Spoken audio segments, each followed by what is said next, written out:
All right, hello everyone. This is the final lecture in the series sponsored by the Humanities Institute Working Group Dialectics East and West. Since 2016, we have been honored, thanks to the Ohio State Humanities Institute and departmental sponsors, to hear and talk with distinguished thinkers such as Tom Kasulis and Cochin Karatani. Last year in January, we were honored to have Robert Pippin address us in this same room. In the course of his visit, Professor Pippin several times mentioned an exciting development in the field of Hegel studies. For the first time in memory in the United States, a seminar was being offered at the University of Pittsburgh on Hegel's logic. This was part of a year-long seminar on absolute idealism that Sebastian Rödl was invited to teach by John McDowell. The fall semester covered all three of Kant's critiques, and spring 2017 was devoted to the notoriously difficult logic, Hegel's mature work, which is less read than the Phenomenology of Spirit. The year culminated in an extraordinary 3-day conference organized by the graduate students at Pitt, devoted entirely to the logic. The seminar also gave rise to Professor Rödl's most recent book, Self-Consciousness and Objectivity, which will in turn be the subject of a 3-day conference at the University of Chicago in October. These events may prove to have a lasting impact on the practice of philosophy in the United States. Sebastian Rödl studied music, Germanistic, and history, as well as philosophy. He has taught at the universities of Pittsburgh, Basel, Leipzig, and Chicago, and the New School for Social Research. He is the author of 3 books and dozens of articles. He is currently faculty of the Research Institute for the Study of Analytic Philosophy in relation to German idealism.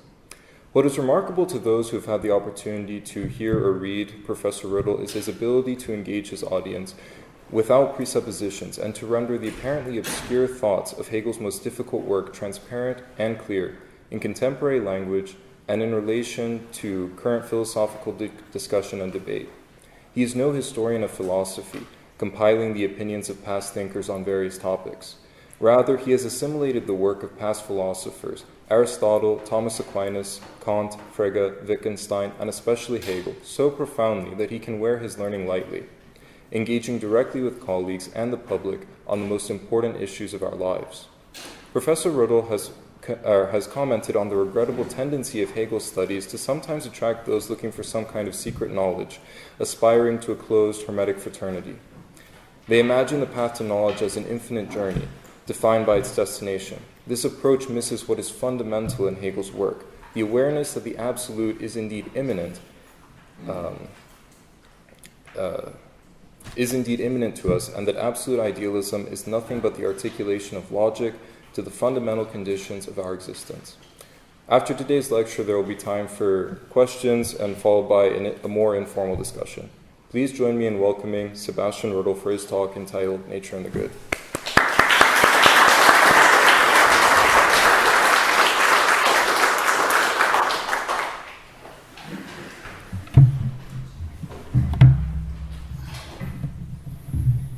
Nobody wants to sit there, I understand that. These seats seem to be a bit too comfortable. Thank you very much for your very kind and very generous and very kind and very generous words of introduction. Nature and the good. It could also be nature and practical reason. I shall make 2 points about these, or rather 1. Practical reason is no part of nature. It is not because it is knowledge of nature as such, namely of the good as its ultimate principle, the ultimate principle of nature. I shall make this point by engaging a recent debate concerning the conclusion of practical reasoning. Does practical reasoning conclude in a state of mind, or does it conclude in an action?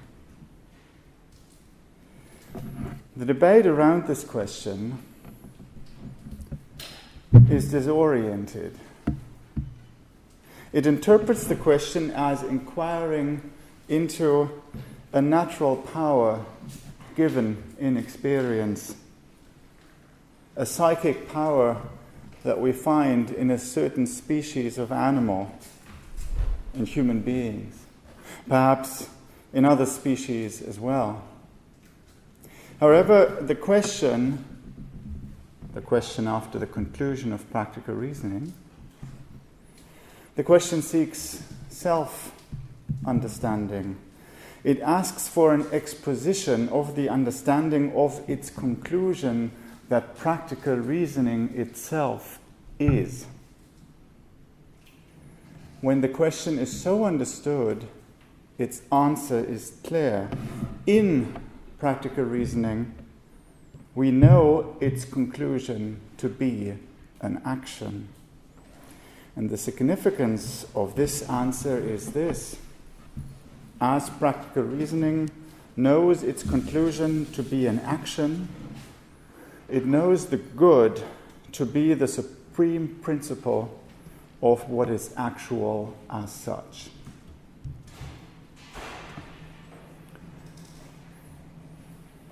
It has been said that she who reasons with a view to ascertaining what to do concludes recognizing that such and such is good to do. And it has been said that she concludes doing what she sees is good to do. Now it is clear that reasoning as such concludes in a thought. The question is, or has been, whether it concludes in a mere thought. That is, a thought, thinking which is not itself doing what in this thought is thought good to do. This is the debate that I shall proceed from in order to reach my extravagant result. Well, one may reason with a view to ascertaining what is the case, and one may reason with a view to ascertaining what to do. In the latter case, one's reasoning is practical, in the former, theoretical. She who reasons with a view to ascertaining what is the case concludes in judging that such and such is the case. Her conclusion is a judgment. It has been said that she who reasons with a view to ascertaining what to do concludes recognizing that such and such is good to do, or that she ought to do it.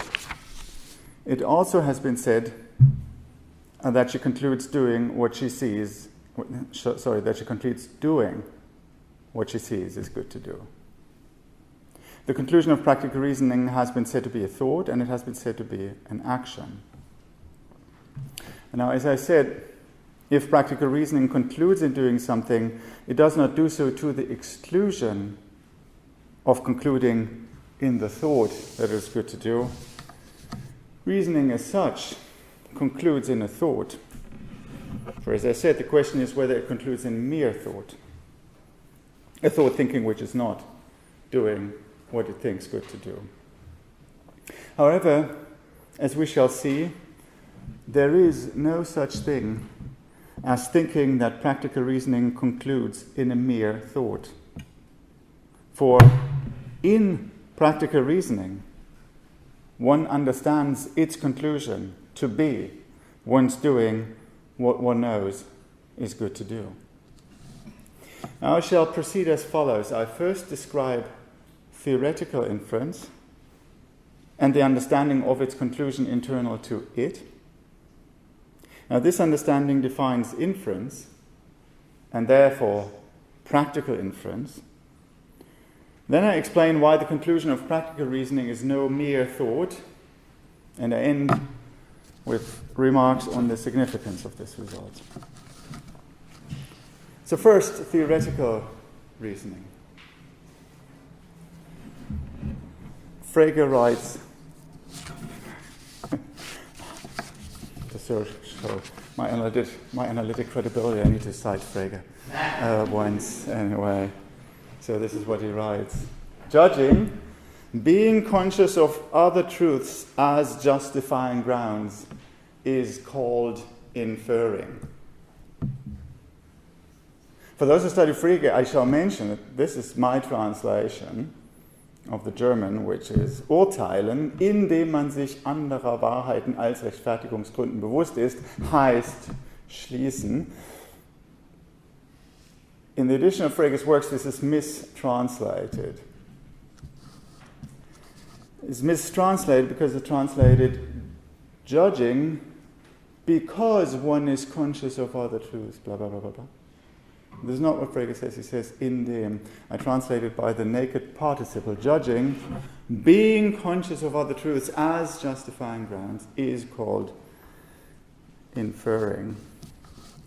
I mention this because this quote of Frege has been the point of departure of an extensive discussion on the nature of inference, in which, for example, Paul Bogosigan, Crispin Wright, and other people have participated in. They have proceeded from the mistranslation of Frege, and it is quite possible that this discussion might have taken a different course had the people participating in it been able to work from the correct translation. This is an aside again. Judging. Being conscious of justice. This was only for my analytic credibility. Now we go on to do some. Judging, being conscious of other truths as justifying grounds is called inferring. So what Frege says is, judging is called inferring. Judging is inferring. This is the grammar of his statement. Judging is inferring. Now, not every judging is inferring, and the participle phrase says what form of judging is inferring. She who infers that such and such is the case understands other truths to justify, that is, to establish the validity of judging that it is the case. And this understanding of hers is nothing other than her judgment. Hence, the naked participle. Judging something, understanding other truths as justifying judging it, is called inferring. So an inference is a judgment. It is a judgment that is an understanding of itself, namely, it understands itself to be justified by other truths. And so inference is judgment understanding itself to be justified by other truths, certain other truths. This is what is called inferring. So inferring something is judging it, being conscious of other truths as justifying one's judgment. Now, therein, inferring is being conscious of these truths as explaining one's judgment. Now, something may justify judgment without explaining it, and something may explain a judgment without justifying it, but she who judges, being conscious of other truths as justifying her judgment, understands her judgment to be explained by these truths. For she cannot think of anything as explaining her judgment that does not explain how she recognizes the validity of judging as she does, and nothing can explain this that falls short of showing that things are as she judges that they are. Conversely, understanding something to show that such and such is the case, she understands herself to recognize that it is the case and to recognize it by that which shows it to be the case. Hence, she who judges, being conscious of other truths as justifying grounds, explains her judgment by speaking this consciousness. Nothing is more familiar. Let it be that she judges P, being conscious of Q as justifying her judgment. When someone asks her, "Why do you think P?" she answers, "Because Q." She explains why she judges P by the truth, Q, that she recognizes, establishes the validity of judging as she does. Now, it may be said, I'm afraid it has been said, it may be said that this is how she who infers understands her judgment and its explanation. She understands it as being explained by the very truth that reveals the validity of judging as she does. It may be said that she who infers understands her judgment and its explanation in this way. By contrast, with respect to someone else's judgment, we can, we do, and we must distinguish, on the one hand, what establishes the validity of judging as she does from what explains why she so judges. Now, it's misleading to say that this is wrong. Rather, it cannot be entertained by anyone who partakes of discourse, for it excludes the form of exchange above. He who asks someone why she judges P must be able to receive her answer in the sense in which she gives it. And then he challenges her answer by questioning whether what she presents as explaining her judgment, by challenging whether that shows it to be valid. If he did not take her answer in this way, if he did not take her answer in the sense in which she gives it, namely as providing what explains why she judges as she does, then there would be no common theme among them, judgment and its explanation, unless I understand what someone gives me as justifying her judgment, unless I understand what she thus gives me to explain why she so judges, to explain it as justifying it.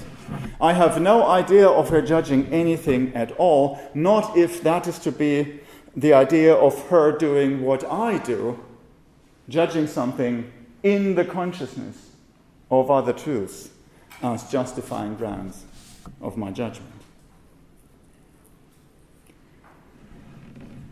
An inference is a judgment, I said, that understands itself. It understands itself to be justified by other truths. Articulating this understanding, the very understanding of a judgment, that judgment is being an inference. Articulating this understanding, the understanding also that underlies our Torah discourse, we say this: when someone judges that things are so in the consciousness of other truths as revealing to be valid so to judge, then those truths explain why she so judges. Explaining why she judges that things are so is nothing other than laying out the truths that justify her judgment. What shows the judgment to be valid explains it. Not per accident, as though these were two things that have happened to come together. No, what justifies the judgment explains it as justifying it. Comprehending why the judgment is requires nothing more and nothing other than recognizing its validity. When someone infers something, then what justifies judging as she does explains why she so judges. What establishes the judgment's validity is the ground of its actuality. Now, this is what I said. And what I thus said is not an observation of how things tend to go. I do not report to have found that, in general, that in the consciousness of which someone judges, being conscious of it as a justifying ground, explains why she so judges. Then it would make sense to devise experiments to ascertain whether my finding is robust. And that's not the way to understand what I said. I do not report an observation. I expound the understanding of its conclusion that is called inference. The ground of a judgment's validity explains its actuality. Comprehending why a judgment is requires nothing more and nothing other than recognizing its validity.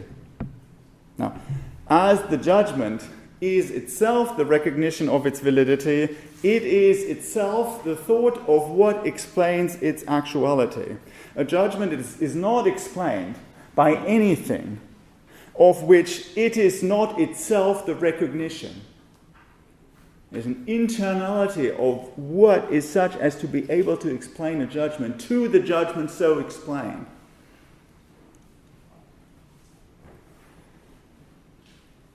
A judgment is the recognition of what explains its actuality, and this is understood in judging. Judgment is this understanding of itself. Now, while it takes philosophical language to express this understanding, the understanding so expressed is nothing esoteric.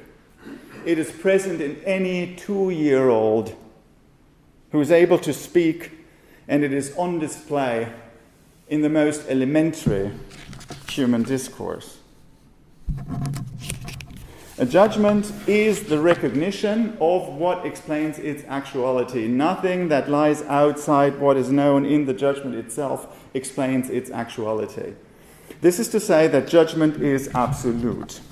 There can be no condition on which the actuality of a judgment depends different from this very judgment. She who judges, in judging, rules out this possibility.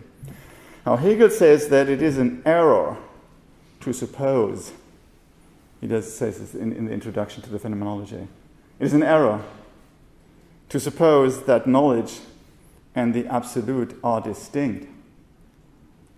He goes on to say, it is equally erroneous to suppose that we are something other than knowledge. The latter point will begin to acquire contour as we consider, in the light of what we said of theoretical reasoning, practical reasoning, and its conclusion. Frege speaks of inference whose conclusion is a judgment. Practical inference exhibits the character of inference that Frege describes. And as the conclusion of practical inference is anyway a thought, the question being only whether it is a mere thought, we may consider it as such first, in order then to inquire whether it is or can be a mere thought. Practical reasoning answers the question what to do, and thus concludes in the thought of doing something. When we ask how a thought is represented, when we ask how such a thought represents doing it, the thought of doing which it is the thought, various words suggest themselves. We may say it represents something as good to do, as to be done, as right to do, as something one ought to do, etc. My reflections do not turn on the word. They can be rephrased in terms of any of them. I shall use good and say practical reasoning concludes in thinking that such and such is good to do. Now, echoing Frege, we can say, thinking something good to do, being conscious of certain things as justifying thinking this, is called inference, practical inference. She who infers that it is good to do A is conscious of certain things as establishing the validity of thinking this. Now therein she is conscious of these things as explaining why she thinks this. For she cannot conceive anything as explaining why she thinks what she does that does not provide for the validity of thinking it. Conversely, understanding something to show that such and such is good to do, she understands herself to recognize that it is good to do and to recognize it by the very thing that shows it to be good to do. Hence, she explains why she thinks that it is good to do A, by the grounds in the consciousness of which she thinks this. She understands that which shows it to be valid to think what she thinks, to explain why she thinks it. She understands her thought's validity to be the ground of its actuality. In this way, practical reasoning is like theoretical reasoning. We just adapted our wording to practical reasoning. Practical reasoning differs from theoretical reasoning in the following way. A practical thought, we said, thinks it is good to do such and such. Now, this goodness is a form of validity of an action. As we can ask after the justification of the action, the idea of validity of justice are applied in the thought that concludes practical reasoning.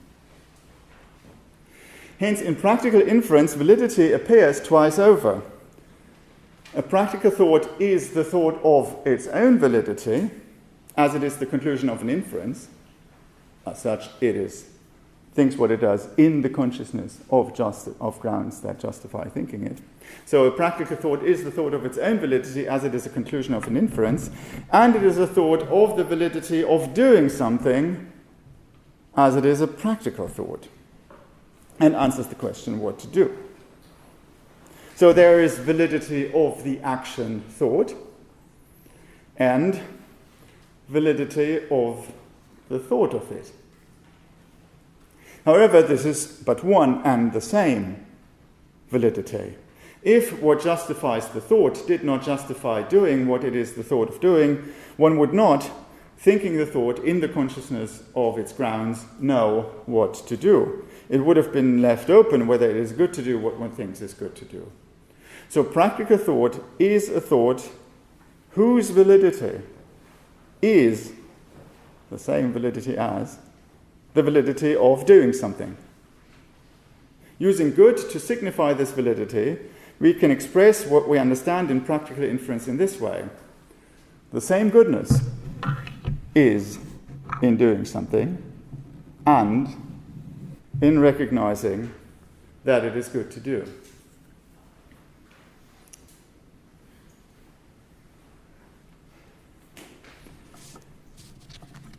As the validity of a practical thought is none other than the validity of the action that it thinks, the validity of a practical thought can be described in two ways.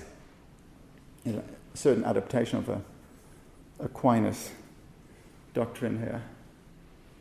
As thought, we can describe a valid practical thought as true. Things are as it thinks them to be. As practical, a valid practical thought is good. It is good to think it. Or goodness is manifested, shown in the thinking of it, as it is in the doing of what it is the thought of doing. Of doing which it is also. Now, we ask whether practical reasoning concludes in a mere thought that it is good to do A, or whether, concluding in such a thought, it concludes in doing it.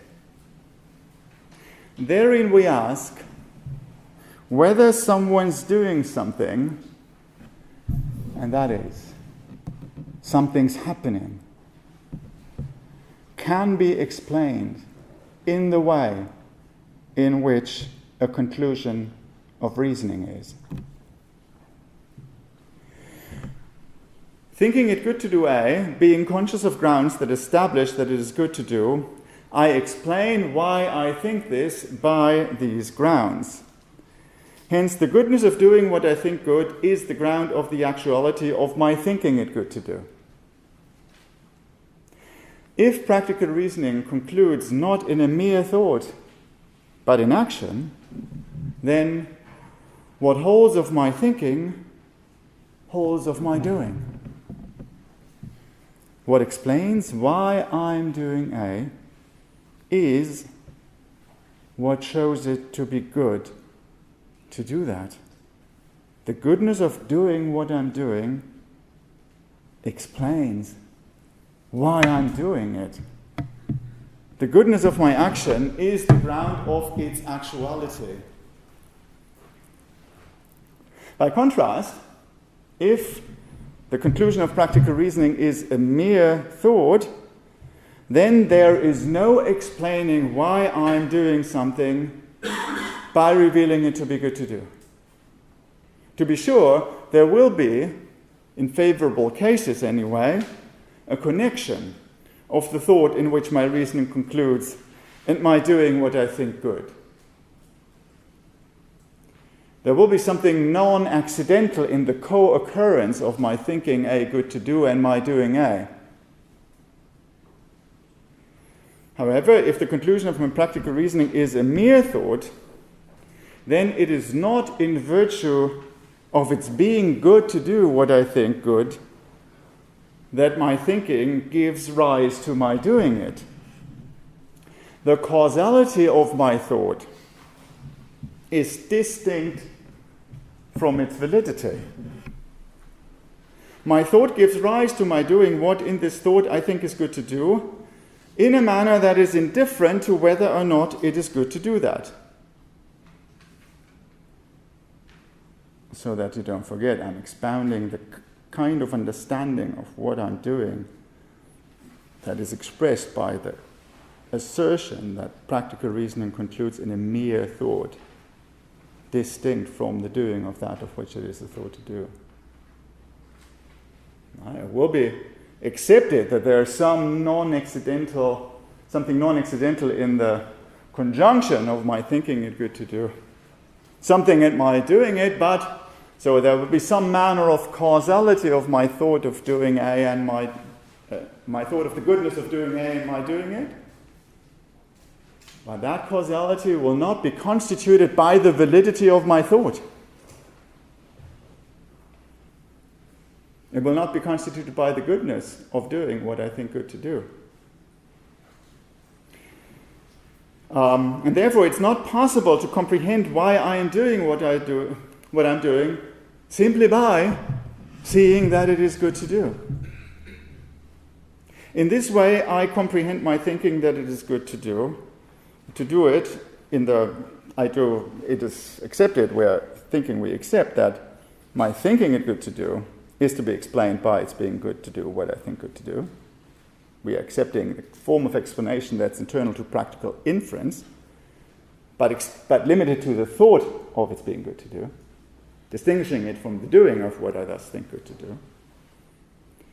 So I comprehend my thinking that it is good to do in this way, and this thought of mine may give rise to my doing it, but when it does so in a way that is indifferent to the goodness or lack of it of doing what I thereby am doing.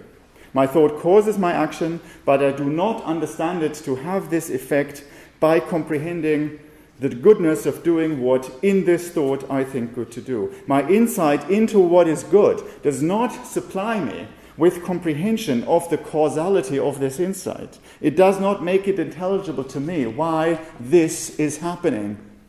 I'm doing it.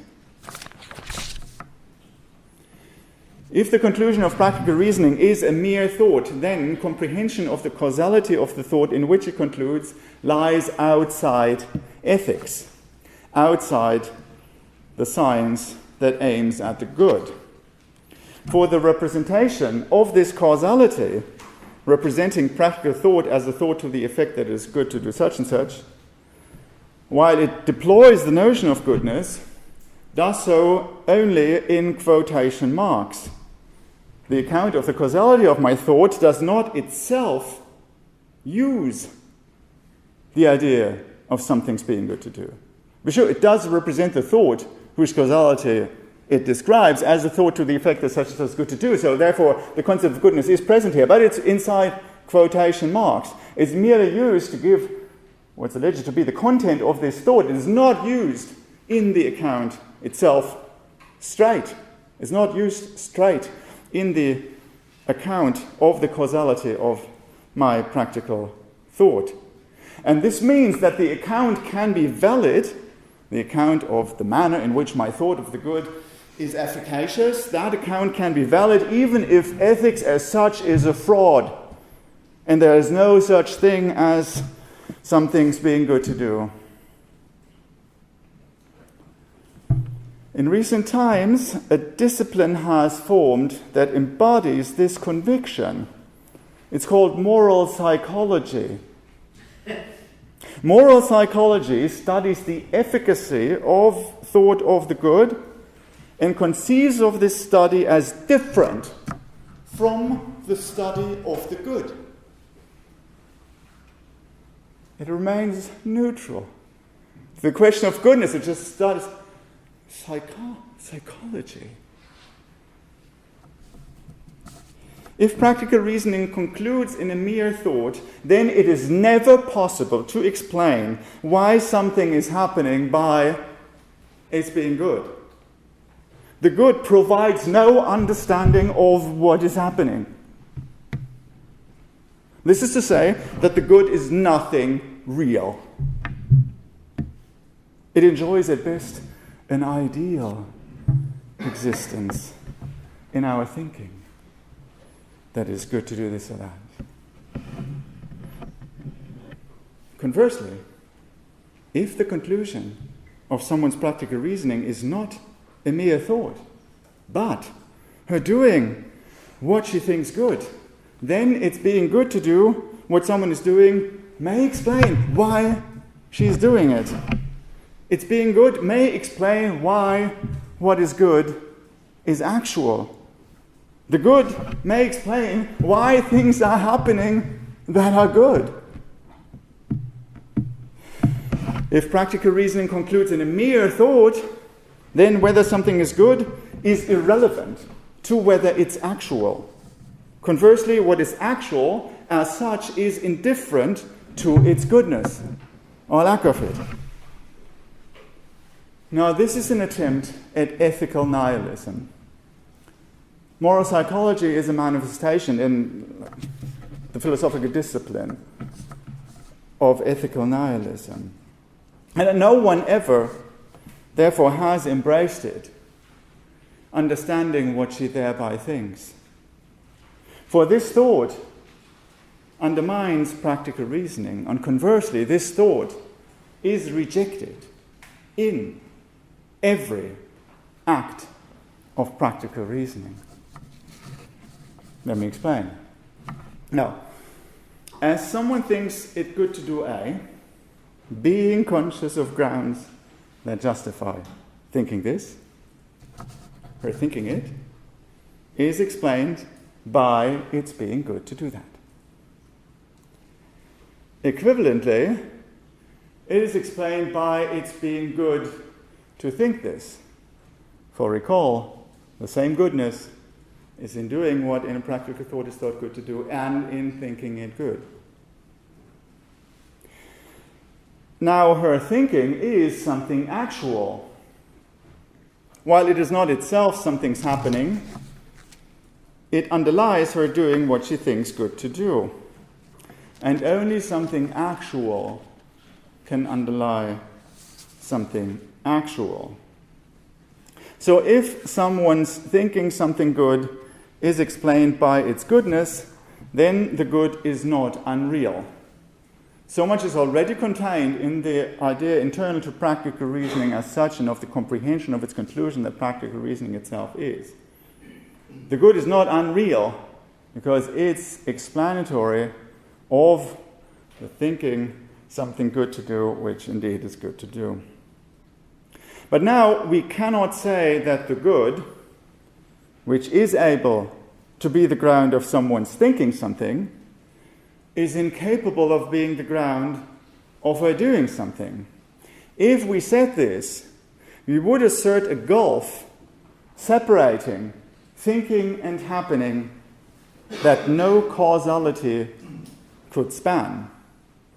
In practical reasoning, its conclusion is understood to be explained by its goodness and by its goodness alone. And thus its efficacy, the efficacy of the conclusion of practical reasoning, of the thought that such and such is good to do, its efficacy, and anything by which it is efficacious, can also only be explained by its goodness. We cannot separate something off in this thought of the goodness, which is its efficacy and which is sort of insulated from the comprehension of it we get through understanding its goodness. There can be nothing by which we comprehend a practical thought to be efficacious which remains untouched by its origin, the origin of this practical thought in the good. Hence, if we assert that someone's doing something cannot be explained by its being good, then we assert that a thought of the good, precisely on account of being explained by its being good, is unable to account for someone's doing something. And then that thought is unintelligible as a practical thought, if we deny it all efficacy. If we think it is so fine, too fine to have any effect. Now then we deny it even the character of a practical thought, because the practical thought is a thought about what to do, and internal to that idea is the thought of is the idea of its efficacy, of its being real in the doing of that of which it is a thought of doing. So we here see that it is not possible to limit the causality of the good to thought.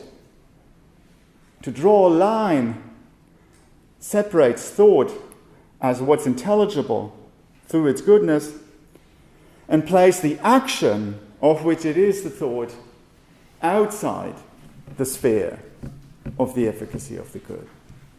So if we grant that the good is capable of explaining the thought of the goodness of doing this, then we cannot limit its efficacy, the efficacy of the good, to that thought and exclude from its sphere of efficacy the doing of that of which the thought is the thought of doing.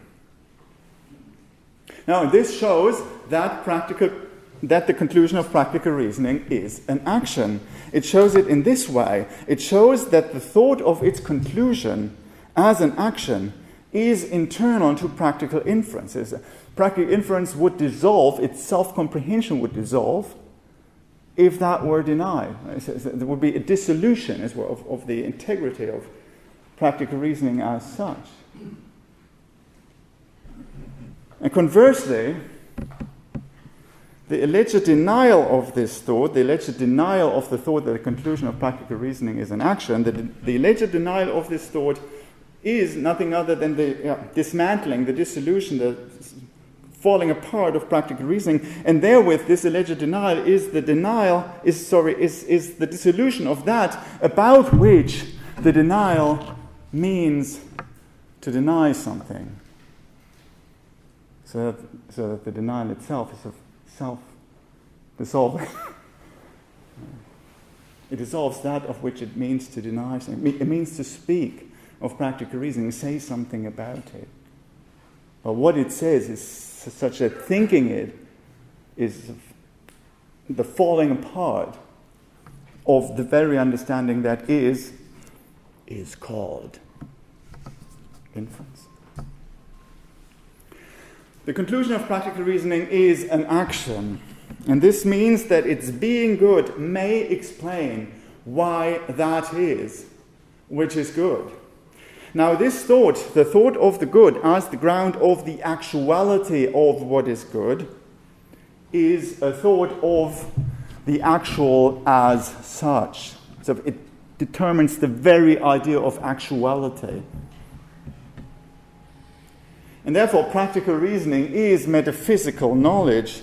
We may call it a moral metaphysics, meaning not a special metaphysics that's distinguished by its topic. Now, it's become very fashionable to speak of metaphysics of X, Y, Z, metaphysics of... I don't understand these phrases, actually. I think they're ill-formed. But what I mean, anyway, when I speak of a moral metaphysics, is not such a thing, a special metaphysics distinguished by its topic, but it is the general metaphysics contained in morality, contained in knowledge of the good. Now, it may seem as though the question whether practical reasoning concludes in action as opposed to mere thought, it may seem that it may seem as though that question asks whether a certain section of what is, as opposed to what is as such, can be known in the knowledge that is internal to practical reasoning, namely the actions of those who reason. It may seem further as though the relevant segment of being were my being or our being, for the knowledge of action afforded by practical reasoning is first personal. It is knowledge of my or our doing such and such. And thus we are tempted to say that there is a region within what is actual, a region within the realm of change and becoming, that we circumscribe by means of the first person pronoun. We and our actions. And this region, we think, is metaphysically special, for it is subject to a special form of explanation, one that explains why something happens by what justifies it, revealing it to be good. In this region, then, we think, something may be actual in virtue of its being good. Hooray. By contrast, the rest of what's actual, the rest of the realm of becoming and change, the part of it that is not us, that rest is indifferent to goodness. If we want a term for this rest, we may call it nature and say that what is nature or natural is not intelligible in this way. One cannot understand why something happens in nature by showing it to be good. Its goodness is not why it is. Now, this thought expresses the notion Hegel warns that we should not make the basis of our reflections, the notion that we are something other than the absolute, that we're a certain section, a certain part, alongside which there's another part. He says we should be wary of this idea that we are something other than the absolute. Equivalently, it expresses the notion that the first person refers to a certain element of what is, a certain part, a certain section. Now, that in which practical reasoning concludes is explained by its goodness. If practical reasoning concludes in my doing something, then my doing it is explained by its being good to do what thus I'm doing. Now, my doing something is something's happening. And there is no limit to the internal relations by which something's happening is joined to other things happening, being joined to them as to conditions of its actuality. The thought of something's happening is the thought of a totality of things happening in which alone its comprehension, the understanding of why it is and why it is as it is, can be complete. Someone's doing something cannot be insulated in explanation and understanding as a segment of this totality. It cannot be comprehended in thought that is insulated from the comprehension of the rest of what is actual. Indeed, thinking the conclusion of practical reasoning to be so insulated is thinking it to be a mere thought. We thought we had gone beyond this, but we haven't. It's thinking it to be mere thought distinct from anything's happening.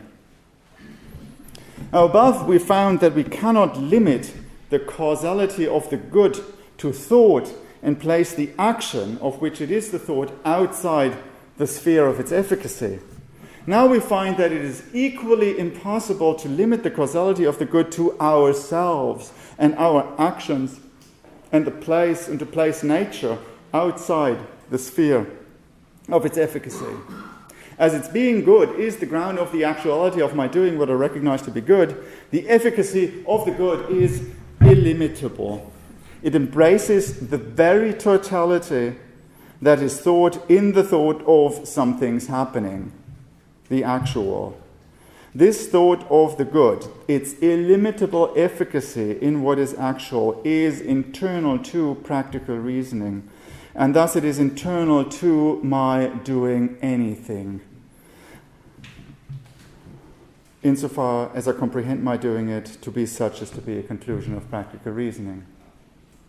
Human action is the knowledge of the good as the ultimate ground of what is actual. And this is the true definition of human action. It is the definition it gives of itself. It seemed that the efficacy of the good, this form of explanation, must be confined to ourselves, to our actions. And it is true that the practical thought of an action is a first-person thought. For even if this thought were a mere thought, it would have to be a first-person thought. It cannot leave it open whether she who thinks it is the one whose action satisfies the thought. It is also true that there would be no such thing as first-person thought of action if practical reasoning did not conclude in an action. So that would be a reductio of the idea that the conclusion of practical reasoning is a mere thought in its own right. It would undermine the very intelligibility of first-person thought of action. However, in the absence of comprehension of first-person thought or of self-consciousness, the significance of this reductio ad absurdum of the idea that the just conclusion of practical reasoning is a mere thought remains obscure, and it may be misrepresented. It may be misrepresented to reflect an interest, this insistence on the necessity of the representation of the action that concludes first-person thought, that concludes practical reasoning in the first person. The insistence on that may be misrepresented to reflect an interest that I am to have in some manner to possess my actions. An interest I have in their being mine. It may be suggested that it would be uncomfortable or unpleasant not to own my actions, not to see myself as their author, and so on. It may be said that this is a form of estrangement, which is something that is somehow bad and is to be avoided, and that is normative. I must own my actions must not be taken away from me. These people who think that practical reason concludes in a mere thought, they take my actions away from me. Don't do that. They must be mine. The significance of the reductio of the notion that practical reasoning concludes in a mere thought in terms of the conditions under which thought of action can be first-personal. The significance of this reductio emerges only when it is seen to be identical to the one I gave above. The first-person thought of doing something, the first-person thought of something's happening, is the recognition of the illimitable efficacy of the good. An action is mine as I comprehend it to be the conclusion of practical reasoning, and thus understand it to be grounded in the good. The mineness of my action resides in this. My doing what I'm doing precisely as I'm doing it is founded in the absolute. And here we begin to see what Hegel means when he says that it is wrong to suppose that knowledge is something other than the absolute and we something other than knowledge. The interest in the actions being mine is an interest in the actions having its principle in the good itself.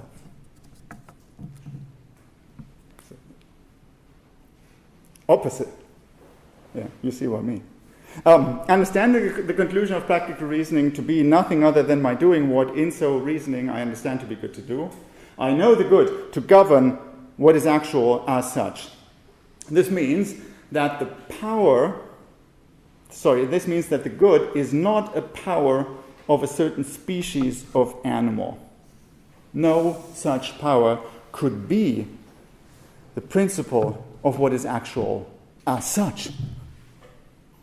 Thinking the good to be a power of a certain animal species is the same as thinking the efficacy of the good, which constitutes practical reasoning, to be limited to a section of the actual, as opposed to governing change and becoming as such. It is wrong to think of practical reason as a power to act. It is wrong to think of human action as the exercise of such a power. The categories through which we think the animal are unfit to comprehend ourselves in practical reasoning thinking, the good. Since its being good explains what is good, there is nothing in the order of change and becoming that can have any power to stand in the way of the good. It is inconceivable that the good fails to be actual on account of the work of forces of nature. It is equally inconceivable that it be explained, that be frustrated by moral forces.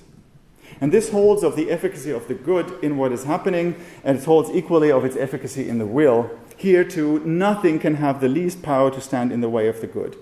Hence, the thought of myself, first person, the thought of myself in practical reasoning is that I am nothing but good, unmixed and unaffectable.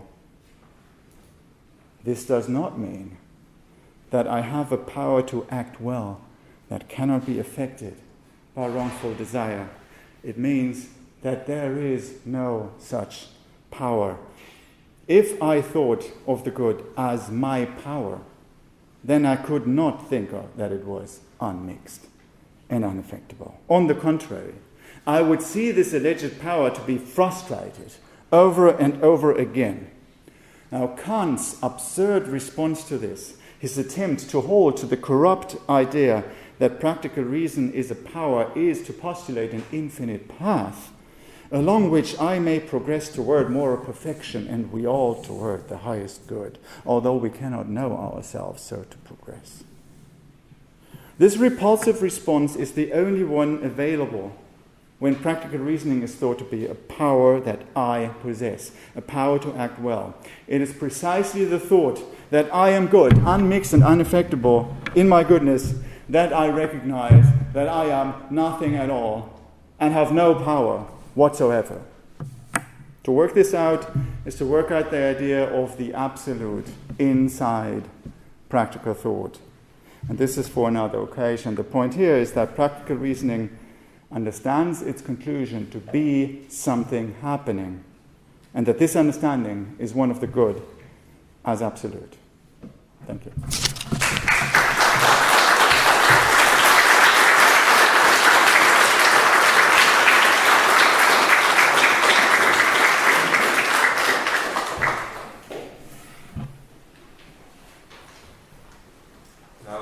Take about 15 minutes for questions, and then after that we'll have an informal discussion in the reception room over there.